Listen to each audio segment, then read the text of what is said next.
Hello students, આપણા અભ્યાસક્રમમાં supplement lesson 3 Satyavrat એ આજે આપણે શીખવાના છે, ભણવાના છે, જેના લેખક છે ઉમાશંકર જોશીજી, જે ગુજરાતી સાહિત્યના ખૂબ જ ઉમદા એવા લેખક છે. તો વિદ્યાર્થી મિત્રો, ચાલો આપણે ભણવાની શરૂઆત કરીએ.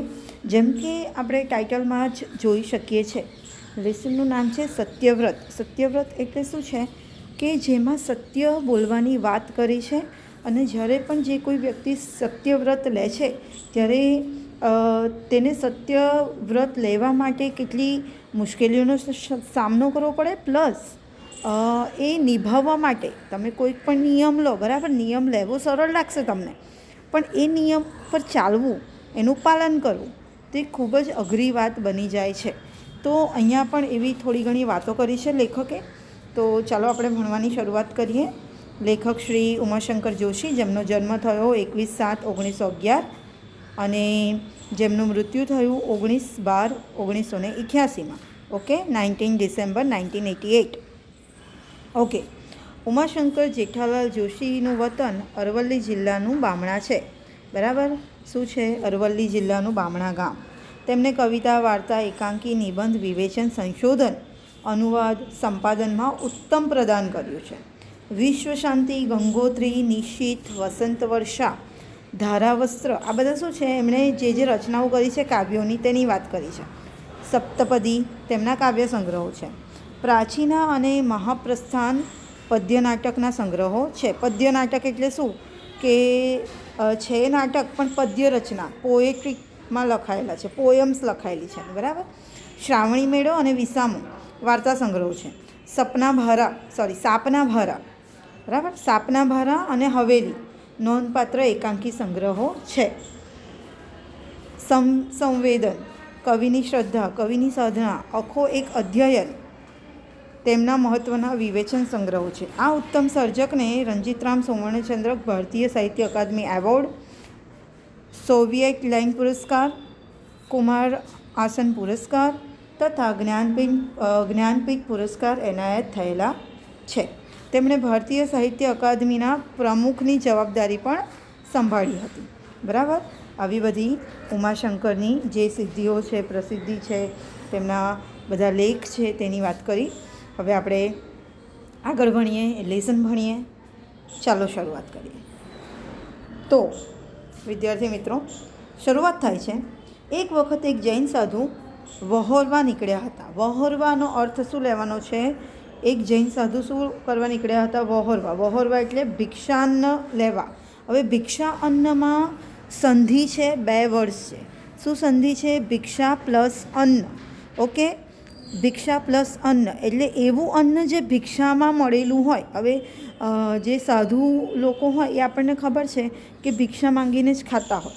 એટલે વહોરવા જવું એનો અર્થ શું લેવાનો છે કે એવું અન્ન લેવું જે ભિક્ષામાં મળેલું હોય. ઓકે, તો અહીંયા યાદ રાખજો આ સંધિ. ભિક્ષા અન્ન એટલે ભિક્ષાન્ન, ભિક્ષા પ્લસ અન્ન. તેમણે એક માણસે વિનંતી કરી કે મહારાજ, મારે ત્યાં વહોરવા પધારો. એક માણસે એમને આજીજી કરી, વિનંતી કરી, રિક્વેસ્ટ કરી કે મારા ત્યાં પ્લીઝ તમે આવો. સાધુ કહે ના, હું નહીં આવું. તો પેલા માણસે પૂછ્યું કેમ મહારાજ? તો એણે કીધું સાધુએ કીધું કેમ કે કોઈ વ્રત લીધું નથી. શું કીધું? કે તે કોઈ પણ પ્રકારનું વ્રત લીધું નથી. તે કોઈ વ્રત લીધું હોય ને તો હું તારા ઘરનું ખાઈ શકું એમ. તો પેલો માણસ કહે છે તો હું વ્રત લઉં, મને કોઈ વ્રત આપો, પછી તો આપ મારા ઘરે પધારશો ને. શું કીધું? કે સારું, હું કોઈ વ્રત લઈ લઉં છું, તમે મને કોઈ વ્રત આપો, પછી તમે મારા ઘરે આવશો વહોરવા માટે. તો સાધુ કહે છે બોલ, શાનું વ્રત લઈશ તું? દારૂ ન પીવાનું વ્રત લઈશ? સાધુએ કીધું કે શેનું વ્રત લઈશ? તું દારૂ પીવે છે તો તું દારૂ નહીં પીવે એવું વ્રત તું લે છે? તો પેલા માણસે કીધું ના મહારાજ, એ તો કેમ બને, બીજું કોઈ વ્રત આપો. તો સાધુએ કીધું સારું, તો તું આજથી જુગાર ન રમવાનું વ્રત લે છે? તો પેલો માણસ કહે છે મહારાજ, જુગાર રમ્યા વગર પણ કેમ ચાલે? તો આગળ સાધુ કહે છે કે તો પછી તું વ્યભિચાર ન કરવાનું વ્રત રાખ, એવું કહે છે. એટલે એનામાં જે બધી ઉણપ છે, જે પણ એની ખરાબ વસ્તુઓ છે એ ન કરવા માટેનું સાધુ એને વ્રત લેવાનું ઓપ્શન આપે છે, પણ એ બધામાં જ ના પાડે છે. એ શું બોલ્યા મહારાજ, એવું વ્રત કેમ લેવાય, એટલે હું કોઈ પણ આવું વ્રત ના લઉં એમ. તો સાધુ કહે છે કે ઓકે, તો ચોરી નહીં કરું એવું વ્રત લે છે. તો પેલો માણસ કહે છે ખરા છો તમે મહારાજ, પછી ખાઉં શું કે હું ચોરી ના કરું, એ તો મારો બિઝનેસ છે મેઇન, કે એ ચોરી ના કરું તો હું ખાઉં શું. તો પછી સાધુ છેલ્લે કહે છે કે ઓકે, તો સાચું બોલવું એટલું વ્રત લે, કે વાંધો નહીં, કે આ બધા તે કોઈ પણ વ્રત લીધા નથી, મેં તને જે પણ ઓપ્શન આપ્યા કે દારૂ નહીં પીવે, જુગાર નહીં રમે, વ્યભિચાર નહીં કરે, કે ચોરી નહીં કરે, આ ચારમાંથી તો એક પણ વ્રત ના લીધું, હવે ફક્ત એટલું વ્રત લે કે તું સાચું બોલીશ. પેલા માણસને થયું કે આ એક વ્રત એવું છે જેમાં કોઈ વસ્તુ જતી કરવી પડે એમ નથી. એને શું લાગ્યું કે આ તો ઇઝી છે, કે જેમાં મારે કશું પણ જવા નહીં દેવું પડે, મને કોઈ તકલીફ નહીં પડે. તો એ તરત જ બોલ્યો મહારાજ ભલે એ વ્રત હું લઉં છું. શું કીધું કે વાંધો નહીં, હું એ વ્રત લઈશ. વ્રત લીધું ને બીજે દિવસે ભાઈને દારૂ પીવાની જ જવાની ઈચ્છા થઈ. એને વ્રત લીધું સત્ય બોલવાનું, બીજા દિવસે શું ઈચ્છા થઈ, દારૂ પીવા જવાની. પણ વ્રત યાદ આવ્યું, એને શું થયું કે યાદ આવી ગયું કે મેં તો વ્રત લીધું છે. દારૂ પીધા પછી કેફમાં જૂઠું બોલાઈ ગયું, તો શું કહે છે કે એને એવું થયું કે મેં તો સત્ય બોલવાનું વ્રત લીધું છે, અને જો હું દારૂ પીશ અને ત્યાર પછી કેફમાં એટલે કે દારૂના નશામાં બરાબર મારાથી ખોટું બોલાઈ ગયું, તો સાચું બોલવાનું વ્રત લીધું છે તે તૂટી જાય. ત્યાર પછી જુગારની ઈચ્છા થઈ. મને થયું કે બધામાં સાચું બોલીને આગળ આવવું મુશ્કેલ છે. એને થયું કે ચાલ હું જુગાર રમવા જાઉં, પણ એને થયું કે જો એ જુગાર રમવા જઈશ ને તો એમાં સાચું બોલવાનું અને પછી એમાં જીતવાનું મુશ્કેલ છે. ત્યાર પછી એને થયું કે ચોરી કર્યા વગર છૂટકો જ નથી. એને એવું થયું કે હવે ચોરી કરવા જવું પડશે મારે, ચોરી વગર ખાઉં શું. એણે ખૂબ વિચાર કરી જોયો, અંતે નક્કી કર્યું કે ચોરી કરવી, પણ એવી કરવી કે એમાંથી આખી જિંદગી ગુજારો થઈ શકે. એને શું નક્કી કર્યું કે હું ચોરી નહીં કરું, ચાલ દારૂ નહીં પીવું તો ચાલશે, જુગાર નહીં રમવું તો ચાલશે, પણ ચોરી કર્યા વગર તો ચાલશે જ નહીં. અને મારે આ વખતે એવી ચોરી કરવી છે કે જેમાંથી મારું આખી જિંદગી ભરણ પોષણ થઈ શકે, એટલે મોટો હાથ મારવો છે એમ. એકવાર ચોરી કરી આવીને પછી ઘરમાં બેઠા બેઠા ખાઓ, બહાર નીકળીએ તો જુઠ્ઠું બોલવું પડે ને. ચોરી પણ એવાને ઘરે કરવી જેની પાસે સૌથી વધુ ધન હોય. એવો તો કોણ હોય, લાવ રાજાને જ ત્યાં ખાતર પાડવું. ખાતર પાડવું એટલે ચોરી કરવી. ઓકે, ખાતર પાડવું એટલે શું કહેવાય, ચોરી કરવી. એને શું થયું કે લાય બીજા કોઈના ત્યાં ચોરી કરીશ ને તો આખી જિંદગી ગુજારો નહીં થઈ શકે, એટલે રાજાના ત્યાં જો હું ચોરી કરું તો આખી જિંદગી ગુજારો થઈ શકશે. તો એમ કરીને એ નીકળ્યો બરાબર પોતાના ઘરેથી. રસ્તામાં એને સિપાહીઓ મળ્યા. પૂછ્યું અલ્યા ઊભો રહે, કોણ છે. એને પૂછ્યું કે ભાઈ તું કોણ છે. પેલો માણસ કહે ચોર છું. એને સાચું બોલવાનું વ્રત હતું ને, એ શું બોલ્યો. સિપાહીઓએ પૂછ્યું, એને રોક્યો કે ભાઈ તું કોણ છે. તો એણે તો વ્રત લીધું છે સાચું બોલવાનું, તો એણે શું કીધું, ચોર છું. સિપાહીઓએ પૂછ્યું ક્યાં જાય છે. સિપાહીઓએ એને પૂછ્યું કે તું જઈ ક્યાં રહ્યો છે. હવે એ ખોટું તો બોલાય નહીં, એણે સત્ય વ્રત લીધું છે અને એણે સત્ય પાડવાનું અને સત્ય બોલવાનું નક્કી કર્યું છે મનથી. એટલે શું કહે છે, રાજાના મહેલમાં ચોરી કરવા જાઉં છું. શું નક્કી કર્યું, સાચું બોલવાનું વ્રત લીધું છે, એટલે એણે ચોખ્ખું કહી દીધું સિપાહીઓને કે હું રાજાના મહેલમાં ચોરી કરવા જઈ રહ્યો છું. સિપાહીઓએ કહ્યું કે કોઈ ગાંડો લાગે છે, એને જવા દીધો. સિપાહીઓને લાગ્યું કે આવી રીતે કોઈ ચોરી કરવા નીકળે અને અમને કહી દેતો હોય, આ તો કોઈ મૂર્ખ છે કે ચોરી કરવા નીકળ્યો છું એવું કહે છે ને રાજાના મહેલમાં ચોરી કરવા જાઉં છું, એના કરતાં એને જવા દો, છોડી દો.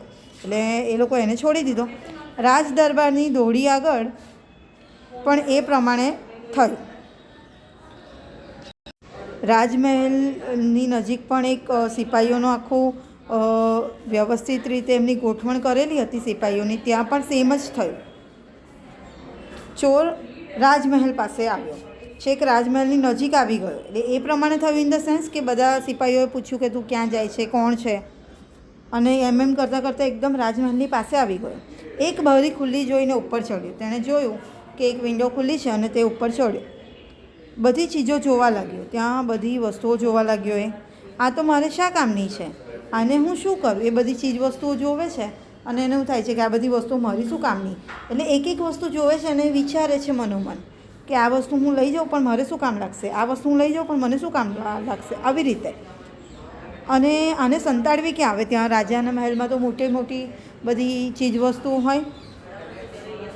એટલે આવી વસ્તુઓને મોટી મોટી વસ્તુઓને આપણને ખબર છે કે રાજાના મહેલમાં બહુ મોટી મોટી બધી વસ્તુઓ હોય, તો આવી વસ્તુઓને સંતાડે ક્યાં એવા એ વિચારો કરવા લાગ્યો. કારણ કે ચોરી કરે તો સંતાડવી જ પડે ને. ઓકે, લઈ જાઉં તો જૂઠું બોલ્યા વગર છૂટકો નથી, બરાબર. હું લઈ જઈશ તો જૂઠું તો બોલાશે નહીં. છેવટે એક દાબડી એના જોવામાં આવી. દાબડી એટલે શું? એક નાનકડી ડબ્બી, ઓકે, બોક્સ. ઉઘાડીને જુએ તો અંદર બીજી દાબડી. એ બોક્સમાં જોયું તો મતલબ ખોલીને જોયું બોક્સ, તો અંદર બીજું એક નાનકડું બોક્સ છે. એમાં તો 7 રત્નો.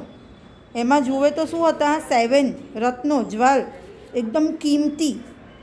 ચોરને થયું કે આટલા બધા મારે શું કરવા છે? ચોરને એમ થયું કે આટલા બધા રત્ન છે, 7 રત્ન છે, એમાં એ આટલા બધા મારે કરવા છે શું? 4 બસ છે. શું કીધું એણે? શું નક્કી કર્યું કે બસ હું 4 રત્ન લઈ લઉં એટલા મારા માટે બસ છે. અંદરથી 4 રત્નો લઈ એણે છેડે ખોસ્યા. છેડે ખોસ્યા એટલે કે પોતાના ખેસના છેડા પર બાંધી દીધા. 3 દાબડીમાં રહેવા દીધા ને દાબડી હતી તેમ બંધ કરીને પાછી તેને ઠેકાણે મૂકી દીધી. એણે શું કર્યું? 4 જ રત્ન લીધા અને 3 પાછા એમાં ને એમાં એ બોક્સમાં જ રહેવા દીધા અને પાછી બોક્સ એની જગ્યાએ એવી જ રીતે જ્યાં હતું ત્યાં જ મૂકી દીધું. બારીએ થઈને ઉતરીને ઘરને રસ્તે પડ્યો, બરાબર. જેવી રીતે આવ્યો હતો બારીમાંથી એવી જ રીતે બારી પરથી ઉતરી અને પાછો ઘરે જતો રહ્યો. રસ્તામાં એને એક માણસે રોક્યો. રાજા વેશ પલટો કરીને નગરચર્યા કરવા નીકળેલો. રસ્તામાં એક માણસે એને રોક્યો. એ કોણ હતું? રાજા જ હતા. એ રાજમહેલના રાજા હતા અને એમણે વેશ પલટો કરીને, હવે પહેલાંના જમાનામાં રાજા મહારાજાઓ નગરમાં જોવા નીકળતા હતા કે પોતાનું રાજ્ય વ્યવસ્થિત ચાલે છે, નથી ચાલતું, કે ત્યાં કોઈ વ્યક્તિ દુઃખી તો નથી ને.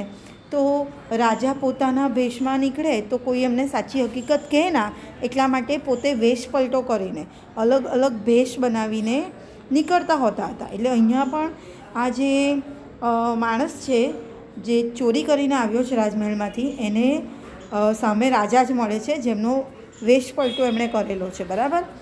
અને નગરચર્યા કરવા નીકળ્યા છે, નગરને જોવા માટે. એને ચોરને ઊભો રાખ્યો અને પૂછ્યું, અલ્યા કોણ છે? એણે ઊભો રાખ્યો ચોરને અને પૂછ્યું કે તું કોણ છે? તો પહેલાં કીધું હું ચોર છું. સાચું બોલવાનું વ્રત છે એટલે ખોટું તો બોલતો નથી. એણે શું કીધું? હું ચોર છું. રાજાએ પૂછ્યું ક્યાંથી આવે છે? તો એણે કીધું ચોરી કરીને હું આવું છું. તો રાજા પૂછે છે કોને ત્યાંથી? તો એણે કીધું રાજાના રાજમહેલમાંથી. રાજા પૂછે છે શું ચોરી લાવ્યો તું ત્યાંથી? જવાબમાં ચોરે છેડે ખોસેલા 4 રત્નો હથેળીમાં ધરીને બતાવ્યા. શું બતાવ્યા? કે જો આ 4 રત્ન હું ચોરીને લાવ્યો છું ત્યાંથી. રાજાએ કહ્યું વાત તો સાચી, ક્યાં રહે છે? કે તું જે ચોરી ભલે કરીને લાવ્યો પણ વાત તું સાચી બોલ્યો, તો તું રહે છે ક્યાં? પહેલાં એ ઠેકાણું આપ્યું કે આ મારું ઘર છે ને હું આ જગ્યાએ રહું છું. બંને છૂટા પડ્યા. એટલે કે રાજા જે ભેષ પલટો કરીને આવ્યા છે તેમના રસ્તે ગયા અને પેલો ચોર એમના રસ્તે ગયો. રાજમહેલમાં જઈને રાજા તો સૂઈ ગયો. એમને બધું જાણી લીધું અને સૂઈ ગયા. સવારે સૌ જુએ તો રાજમહેલની બારી ઉઘાડી. સવારે ખબર પડી કે રાજમહેલની બારી ખુલ્લી છે. તરત બૂમ પડી કે રાજમહેલમાં ખાતર પડ્યું છે અને સિપાહીઓએ બૂમો પાડવા માંડી કે રાજમહેલમાં ચોરી થઈ છે, ખાતર પડ્યું છે એટલે ચોરી થઈ છે. થોડી વારમાં પ્રધાનજી આવ્યા રાજમહેલના. તેમણે તપાસ કરી, જુએ છે તો બધું અકબંધ. એમણે જોયું કે કશું આમ તો ચોરી થયેલી નથી, બધું બરાબર છે, કશું ગયેલું પણ દેખાતું નથી. એમ કરતાં પેલી દાબડી એમની નજરે ચડી. પ્રધાનજીના નજરમાં પેલી ડબ્બી આવી કે હા આમાંથી કશું ગયું ના હોય તો સારું. ખોલી એ ડબ્બી, અંદર 3 જ રત્ન પડ્યા હતા. એ ડબ્બી ખોલીને જુએ છે તો શું હતું? અંદર 3 જ રત્ન હતા. પ્રધાનને થયું કે કોઈ મૂર્ખો લાગે છે, 3 રત્ન મૂકીને કેમ ગયો? એમને એવું થયું કે આ કોઈ મૂર્ખે ચોરી કરી છે, લઈ જવા હોય તો બધા જ લઈ જવાતા ને, આ 3 રહેવા કેમ દીધા? એ 3 રત્ન એમણે ગજવામાં મૂકી દીધા. પ્રધાનજીએ શું કર્યું? પેલા ચોરે 3 રત્ન બાકી રાખ્યા હતા ને એ પોતાના ખિસ્સામાં મૂકી દીધા પ્રધાને. સમજ પડી? એટલે રાજાને શું ખબર પડે? રાજાને તો એવું જ થાય ને કે સાથે સાથ પેલો ચોર લઈ ગયો છે, પણ પ્રધાનને ખબર નથી કે રાજાને આગલા દિવસે રાતે ચોર મળ્યો હતો ને એણે બતાવી દીધા હતા કે એણે 4 જ રત્ન લીધા છે. ખબર પડી અહીંયા? તો આવું થયું. ત્યાર પછી એણે પોતાના ગજવામાં 3 રત્ન મૂકી દીધા અને દાબડી એના ઠેકાણે મૂકી દીધી. ઓકે, ડબ્બી એની જગ્યાએ મૂકી દીધી. રાજા પાસે જઈને પ્રધાનજીએ કહ્યું કે મહારાજ, બીજું બધું તો સલામત છે. શું કીધું? બધું ઓકે છે, સલામત છે, માત્ર દાબડીના પેલા 7 રત્નો ચોરાઈ ગયા છે. શું કીધું? કે આમ તો બધું બરાબર છે, પણ ડબ્બીમાં જે 7 રત્ન હતા એ ચોરાઈ ગયા છે. પણ રાજા કંઈ બોલ્યા નહીં. એટલું જ કહ્યું કે જલ્દી ચોરને પકડી લાવો. શું કીધું? કે ચોરને જલ્દીથી જલ્દી પકડી લાવો. ઓકે સ્ટુડન્ટ્સ, તો આજના પીરિયડમાં આપણે આટલું જ ભણીશું. અહીંયા સુધી જ. નેક્સ્ટ પીરિયડમાં આ લેસન કમ્પ્લીટ કરીશું. તો એવું હોય તો તમે આગળનો લેસન વાંચજો, બરાબર? તો તમને વધારે સારી રીતે ખ્યાલ આવે અને આના હાર્ડ વર્ડ્સને સમજવાની કોશિશ કરજો. અને મેં જે સંધિ કહી છે એ પણ તમારી નોટબુકમાં લખી નાખજો. Thank you so much.